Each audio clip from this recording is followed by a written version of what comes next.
శరీరంలో 2,72,000 నాడులు ఉంటాయి. ఈ నాడులన్నీ ఒక్కొక్కళ్ళకి అంటే బ్లాక్స్ అంటే ఇప్పుడు మనకు నీళ్ళు ప్రవాహం ఉన్నప్పుడు అది ఒకటి ఏదైనా చెత్త పడితే నీళ్ళు వెళ్ళక అక్కనే అడ్డు పడతాయి. అది వెళ్ళాలంటే ఏం చేస్తాం, దేంతో మనం గెలికి నీళ్ళు లగానికి పోతే చక్కగా వెళ్ళిపోతాయి. మరి అలానే ఇప్పుడు మన శరీరంలో బ్లాక్స్ అంటే రక్తనాళాలల్లో అడ్డుపడతాయి అన్నమాట. అవి మనకు రోగాల కింద తయారవుతాయి. మరి ఆ రోగాల కింద తయారైనవి వెళ్ళాలంటే ఏం చేయాలంటే మనం వేళ్ళల్లో వేలు పెట్టుకొని కళ్ళు మూసుకొని మన శ్వాసను మనం గమనించుకుంటూ కూర్చోవడం ద్వారా విశ్వంలో ఉన్న విశ్వశక్తి మన బ్రహ్మరంధ్రం నుంచి మన శరీరంలోకి మొత్తం వస్తుంది. మన శరీరంలోకి మొత్తం వచ్చి నరంగా కణంగా అందుతుంది. ఆ శక్తి మనకు అందుతుంది. మనం అన్నం తినకుండా ఉండగలుగుతాం. ఒకసారి మీరు ప్రయత్నించి చూడండి. ధ్యానం చేసి అన్నం తినక ఉండగలుగుతారు, కానీ ఒకరోజు అన్నం తినక ఉండలేదు. ధ్యానముకు 3 శక్తి ఉంటుంది. మీరు గమనించి ఒకసారి పాటించి చూడండి. అందుకోసం మనకు ధ్యానం ఏంటి అంటే ప్రతినిత్యం మనకు పొద్దున లేవగానే ఫస్ట్ మేమైతే ఇప్పుడు ఈ ధ్యానం గురించి తెలుసుకుని ఏం చేస్తామంటే లేవగానే ఫస్ట్ ధ్యానంలో కూర్చున్న తర్వాత పని మొదలు మళ్ళీ పండుకునేటప్పుడు కూడా ధ్యానం చేసుకుని పడుకుంటాం. ధ్యానం చేసుకొని పడుకోవడం ద్వారా ఏంటంటే అది యోగ నిద్ర అవుతుంది కదా. యోగ నిద్రలోకి వెళ్ళినప్పుడు మనకు ఏదైనా ప్రాబ్లమ్స్ ఉంటే అది కళ్ళ ద్వారా మనకు బాబా చెప్తాడు అన్నట్టు. కళ్ళ అది అంటే నీ ప్రాబ్లంకి ఇది ఉంది, నువ్వు ఇట్లా దాని నుంచి బయటపడు అంటే మనం అంత నమ్మకం కొద్ది ధ్యానం చేసినప్పుడే కలుగుతుంది. అట్లా వేయాలన్నట్టు. మరి పరమాత్మ మనకి ఇంకెంతో అందించిండు. మీరు హాస్పిటల్లో పోకుండా ఈ రోగాలు బారిన పడి ఉండకుండా అని మరి ధ్యానం చేసినప్పుడు మనకు ఈ బ్రహ్మరంధ్రం నుంచి విశ్వశక్తి మన శరీరంలోకి వచ్చి అదేంటంటే మన బ్లాక్స్ అన్నీ బయటకు వెళ్ళగొడతారు. బయటకు వెళ్ళగొట్టినప్పుడు మనకి ఎక్కడ ఇప్పుడు మనం ధ్యానంలో కూర్చుంటామా నొప్పులు ఎక్కువైతాయి. మనకి ఏదైనా ప్రాబ్లమ్స్ ఉంటే నొప్పులు ఎక్కువైతాయి. అదే నాకు ధ్యానం చేస్తే నొప్పులు ఎక్కువైతేనే భయపడాలి, ఇంకా కొంచెం ఎక్కువ వేయాలి. ఉయ్యాలి ఎంతసేపు కూర్చున్నావో ఇంకొక 10 నిమిషాలు ఎక్కువ కూర్చోవాలి. అట్లా కూర్చుంటే ఏంటంటే నొప్పి మెల్లమెల్లగా అయిపోతుంది. మీకు డాక్టర్ అవసరం ఉండదు, గోల్ అవసరం ఉండదు. ధ్యానం వల్ల తగ్గించుకున్న వాళ్ళు ఎంతోమంది ఉన్నారు. ఇక ఈమె కూడా తగ్గించుకున్నారు. ఇంకొక ఆమె రాలేదు. అది ఆమె ఎన్నో దాఖలు తిరిగింది, కానీ ఇక్కడ ఏం కాలేదు. మళ్ళీ ధ్యానం చేసుకుంటేనే ఇది ఆమె విశ్వశక్తి అన్నది తీసుకొని ఆమె అన్ని రోగాలన్నీ పోగొడుతుంది. అందుకోసమే బాబా మార్గంలో మనం పట్టుకోవాలి. ఇది ఒకటే ఆలోచించుకోవాలి. అవును ఇక్కడ ధ్యాన మందిరం ఎందుకు పెట్టింది, ధ్యాన మందిరం ఎందుకు ఉంది అని ఆలోచించుకోవాలి. మనం ధ్యానం చేసి జ్ఞానం పొంది మనం బాబా చెప్పిన మార్గంలో నడిస్తే బాబాకి ఎంతో సంతోషంగా ఉంటుంది. అంటే మనం బాబా పిల్లలం కాబట్టి మనం అందరం ఆరోగ్యంగా ఆనందంగా ఉండాలనే బాబా తప్పిస్తూ మనకుంటాయమ్మా స్వార్థాలు, మనుషులకు ఉంటాయి, కానీ పరమాత్మలకు ఉంటాయి. ఎలాంటి స్వార్థం ఉండదు. ప్రతి జీవిని అన్నిటి సమానంగా ఎదుగుతాడు దేవుడు. మనకు మానవులకే స్వార్థాలు దేశాలు కానీ దేవతలకు దేవుళ్ళకు ఎవరికి ఉంటాయి. అందుకోసమే పరమాత్మ ఏమంటుందంటే అక్కడ దాని మీద రాస్తాడు ఏంటి శ్రద్ధ సబూర్ అని ఉంది. అది బోర్డు అక్కడ బాబా ఉంటుంది. శ్రద్ధ అంటే నమ్మకం కొద్దీ విశ్వాసం కొద్దీ నువ్వు ధ్యానం చేస్తే నీ దరిదాపులకు ఎలాంటి రోగాలు కానీ సమస్యలు కానీ ఏమున్నా పక్కకి వెళ్ళవచ్చు. ఇప్పుడు సమాధి అంటే ఒక సూత్రంలో ఏమని చెప్తాడు బాబా అంటే సమాధిలో ఉంటే మీ రక్షణ నేను చూస్తా అంటాడు బాబా. అంటే సమాధుల్లో ఉన్నాడు బాబా. ఇప్పుడు సమాధిలో ఉన్నా కానీ నువ్వు నీ ఇంటికాడ ఏం చేస్తున్నావు చూసే చేస్తున్నది బాబా. ఎందుకంటే ఆయన పరమాత్మ స్థితి ఉంది. మానవుడే మళ్ళీ పరమాత్మ ఎలా అయిందో అంటే ధ్యానం చేయడం వల్లనే. ఇప్పటికీ మహాదేవుడైనా ఆంజనేయ స్వామి అయినా కృష్ణ పరమాత్మ అయినా ఎవరైనా ధ్యాన స్థితిలో ఉంటారు. వాళ్ళు ధ్యానం చేసే దేవుళ్ళైనా. మరి అంత మంచి ధ్యానాన్ని మనకు పరమాత్మ అందిస్తే మనం ఎందుకు పట్టుకోవద్దు? మరి మనం ధ్యానం చేయక ఈ హాస్పిటల్ కొంటా ఈ రోగాలు అంటూ అనవసరంగా పైసలు ఖర్చు చేసుకుంటే అవసరమా? మన ఇంట్లో మనం కూర్చొని మన వేళల్లో మనము వేలు పెట్టుకొని మన శ్వాసను మనం గమనించుకుంటా కొంచెం టైం ఇవ్వాలి. అంతే మనం కొంచెం టైం ఇస్తే మనకు ఎన్నో ప్రయోజనాలు ఉంటాయి.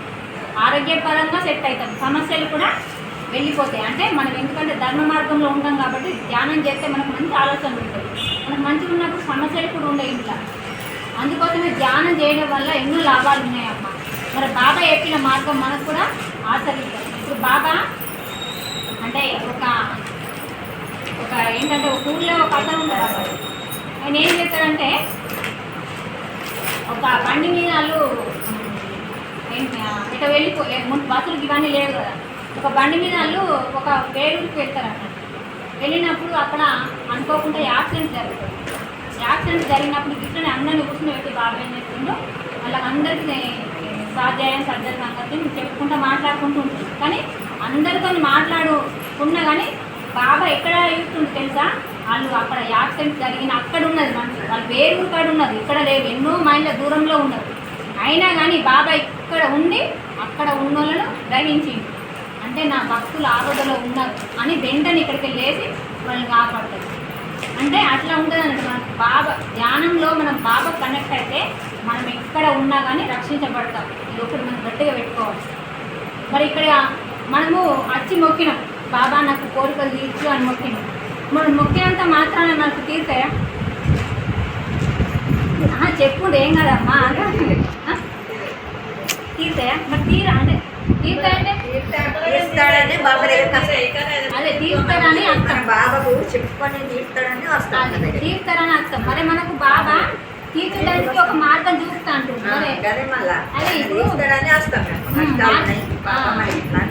కష్టాలు తీర్చేందుకు మనకు మార్గం చూపుతాడు. మరి అది చెప్తామంటే వింటున్నామా మనం? వినాలి. మరి ఇదే ఇప్పుడు ఒక్కడే ఆలోచించురామా మీరు? మనం గుడికి వస్తున్నాం బరాబరే, ఇక్కడికి వెళ్తున్నాం బరాబరే, ధ్యాన మందిరం ఎందుకు ఉందాం? ఇది ఒక్కటే ఆలోచించుకుంటే మనకు సమాధానం దొరికినట్టే, మనం కష్టాల నుంచి బయట పడ్డట్టే. ప్రతిరోజు మీరు కొంచెం సమయం ఎక్కువగా, మీ వయసు ఎంత ఉంటుందో అన్ని నిమిషాలు ఖచ్చితంగా. ఇప్పుడు ఇవాళ గురువారం వచ్చింది కదా, మళ్ళీ గురువారం దాకా మీరు ఏ చూడు, మీలో మార్పు ఎంత మంచి ఉంటుందో చూడు. మంచి మీ పుస్తకాలు చదివితే పుస్తకాలు చదువుకోండి, లేకపోతే ధ్యానం చేసి ఇట్లా వారం ఇక్కడ క్లాసులు ఉంటాయి కాబట్టి చెప్తారు. ఇప్పుడు మీరు కొత్తలా ఉడికి ఇప్పుడు ధ్యానం గురించి చెప్పండి, లేకపోతే బాబా గురించా, లేకపోతే ఇంకా వేదాంత గురించో మనము డిస్కషన్ చేసుకుంటాం. మీరు ధ్యానం గురించి వెళ్ళాలని ధ్యానం గురించి చెప్పాను.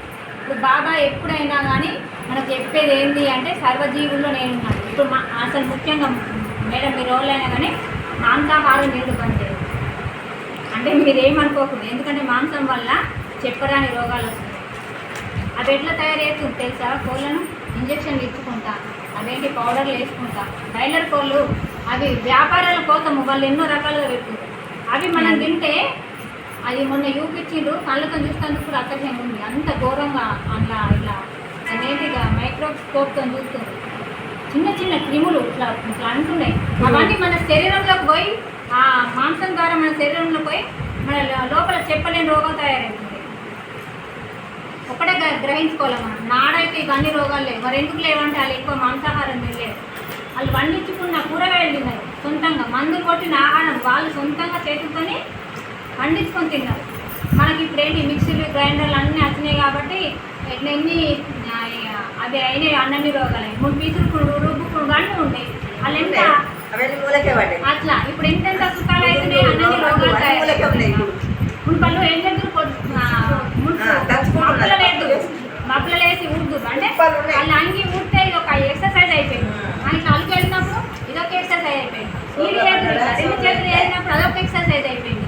అంటే వాళ్ళు ప్రతిరోజు ఎక్సర్సైజ్ అంటే ఇప్పుడు ఏం చేస్తున్నారు, మంచిగా కదలకుండా కూర్చుంటారు. మిక్సీలు అవి ఇవన్నీ కూర్చొని అదేంటి వాకింగ్లు అని లేకపోతే అవి ఇవని ఏంటి దాన్ని ఏమంటారు ఎక్సర్సైజ్ అవి ఏంటి సెంటర్లు పెట్టి డబ్బులు పెట్టి మరీ అవి వేస్తుంది. దాన్ని ఏమంటారు అవి నాకు అర్థం ఏమంటారు బాబు? జిమ్ డబ్బులు పెట్టి జిమ్కి పోయి చేస్తారు. అవుతుందా? మన పొద్దులో లేదు, మన పనులు మనం చేసుకుంటే మనం యాక్టివ్గా ఉంటాం కదా.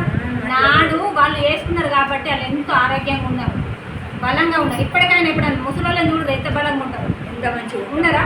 మరి వాళ్ళు ఎట్లా నీళ్ళు వేసుకున్నారు. ఇప్పుడు నీళ్ళు చేస్తుందా? నల్ల తిప్పుతారు, నీళ్ళు వచ్చేసినాయి. కట్టుకైతేనే మనము పిల్లలు చెప్పనిస్తారా ఇంకా కొంచెం ముందు అని అంటారు. దేవుడి దగ్గర ఉన్నాం కానీ ముందు దంచుకున్నప్పుడు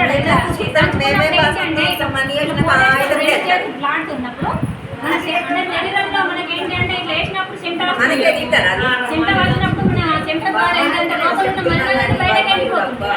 బయటకు వెళ్ళిపోయినప్పుడు ఆరోగ్యంగా